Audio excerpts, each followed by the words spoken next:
नागपुर बुद्धनगर स्थित गुरुद्वारा श्री कलगीधर दरबार में साहिब श्री गुरु तेग बहादुर साहब जी के 350वें शहीद दिन के उपलक्ष्य में 3 दिवसीय धार्मिक समागम का आयोजन किया जा रहा है। यह कार्यक्रम 23, 24 और 25 नवंबर को सुबह और शाम दोनों समय गुरुद्वारा परिसर और बुद्धनगर पार्क में आयोजित होगा। 23, 24, 25 नवंबर को ये जो श्री गुरु तेग बहादुर जी का शहीदी दिहाड़ा गुरुद्वारा कलगीधर कमेटी हम मनाए जा रहे हैं। इसको हम बुद्ध पार्क में मनाने जा रहे हैं।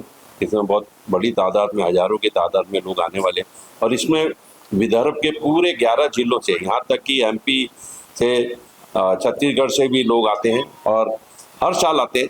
इस साल ज़्यादा तादाद में आने की उम्मीद है, क्योंकि हमने ये इस साल 350वां शहीदी दिहाड़ा मनाने जा रहे हैं और ये पूरे हिंदुस्तान में मनाया जा रहा है। और हमें इस पूरा मतलब उम्मीद है कि इसमें ज़्यादा से ज़्यादा लोग आएंगे और हमारे को सहयोग देंगे। कीर्तन दरबार कितने लोग शामिल हो गए थे की बाहर से आ रहे? हमने जो अभी कीर्तन दरबार में जो व्यवस्था करी है, उसमें कम से कम 12 से 15 हजार लोगों के बैठने की व्यवस्था करी है। उतनी ही व्यवस्था हमने साइड में लंगर हाल बनाया है, उसमें करी है, और उससे ज़्यादा स्पेस हमने ओपन सामने मैदान में छोड़ा है, जिसमें कि संगत को कोई परेशानी ना हो।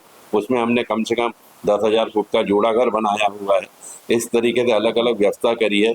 और जो हमारे धार्मिक पुस्तकें हैं, हमारे धार्मिक जो प्रचार प्रसार करने के लिए, उसके लिए हमने अलग से स्टॉल लगाए हुए हैं, तो जो मुफ्त में किताबें देंगे, और मेडिकल कैंप लगाए हैं। मुफ्त में मेडिकल कैंप के जरिए लोगों का मुफ्त में इलाज, मतलब जो भी टेस्ट वगैरह होंगे वो मुफ्त में किए जाएंगे। ब्लड डोनेशन का किया है, आँखों की जांच का किया है, जिसमें हमने चश्मे वितरण का भी किया हुआ इंतजाम। इस तरीके से हमारे 4-5 उद्देश्य लेके हम लोग ये उपराले को कर रहे हैं। हिंद की चादर से जो जनता है उसको क्या एक संदेश देने का काम सिख कमेटी की ओर से किया जाए?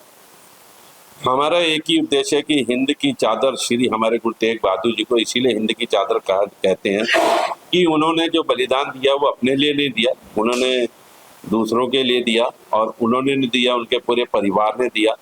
और वो एक ऐसा परिवार था जिसका पूरा परिवार श्री गुरु तेग बहादुर जी का बलिदान दिया। श्री गुरु तेग बहादुर जी के बेटे थे श्री गुरु गोविंद सिंह जी, और गुरु गोविंद सिंह जी के 9वें गुरु श्री तेग बहादुर जी थे। 10वें गुरु हमारे गुरु गोविंद सिंह जी थे, जो गुरु तेग बहादुर जी के बेटे थे। और श्री गुरु गोविंद सिंह हमारे जो 10वें गुरु थे, वो आखिरी ऐसे गुरु थे जो शहीद पितरों के पिता थे, शहीद पिता के पुत्र थे, और खुद भी शहीद हुए। इस तरीके से बलिदान दिया हुआ परिवार देश में हिंद की चादर के नाम से जिसको पहचाना जाता है। और इन्होंने धर्म बचाने के लिए, मानव जाति को बचाने के लिए धर्म परिवर्तन जो मुगल शासक जो करते थे, उस पर रोक लगाई। और जो उस वक्त की एक आवाज उठी थी, एक ब्राह्मणों को जब 125 मन जनेऊ पहनता था औरंगजेब, तब उसके बाद वो खाना खाता था। इस तरीके की दहशत फैला के वो हिंदुओं को मुसलमान बनाता था। तो उसलिए उस वक्त के ब्राह्मणों ने हमारे गुरु तेग बहादुर जी के सामने नतमस्तक हुए और उनसे अपनी फरियाद बताई। तो हमारे गुरुओं ने उनसे एक ही कहा कि जाओ आप उनको कहो कि आप गुरु तेग बहादुर जी को मुसलमान बना दो, तो हम सब मुसलमान बन जाएंगे। तब गुरु तेग बहादुर जी के ये वाणी सुनकर ब्राह्मणों ने प्रण किया, और उनको पता लगा कि वाकई हमारे लिए कोई शहादत दे सकता है। हमारे लिए उनको मतलब पूरा भरोसा था कि गुरु तेग बहादुर जी बलिदान दे रहे, लेकिन अपने वचन से डोलोगे नहीं। उन्होंने उन पे पूरा भरोसा जताया, और उन्होंने वही बात जाके मुगलों के शासक में जाके उनको बताया कि आप गुरु तेग बहादुर जी को अगर मुसलमान बनाते हो तो हम सब मुसलमान बनने को तैयार है। तब औरंगजेब ने हमारे गुरु तेग बहादुर जी को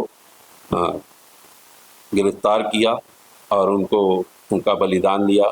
उनके साथ में मतीदास, पतिदास, दयाला भाई को भी, उनका भी बलिदान लिया। तब से मतलब हमारे गुरुओं के प्रति वो ब्रेक लगी। हमारे जो हिंदू भाइयों को मुसलमान बनने से रोका जाता रहा। हमारे इस तरीके से गुरुओं का हमारा बलिदान है।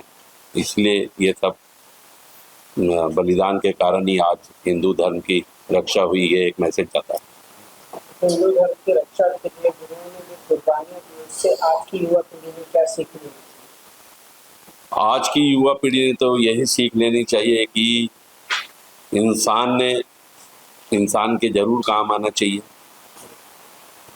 हमने ये सीखना चाहिए कि जात पात ना देखते हुए जुल्म के खिलाफ आवाज़ उठाना चाहिए। जुल्म सहना, जुल्म करना जितना बड़ा पाप है, जुल्म सहना भी उतना ही बड़ा पाप है। यही एक सीख है कि अगर कहीं जुल्म हो रहा है तो आज की पीढ़ी ने उस पर आवाज़ जरूर उठानी चाहिए।